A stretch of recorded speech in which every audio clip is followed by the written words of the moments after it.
Biyya baadiyyaa irratti itti dubbachuuf dhugaa dhabe ni taa'u barcuma dhabe ni kabaja nama dhabe.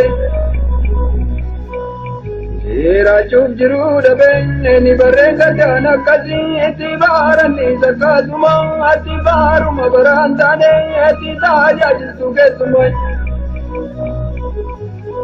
Tajaajiltu keessumaa ani kubuudite mboorri koo ati duubudite boonyi koo duubudite boonyi koo duubudite boonyi koo.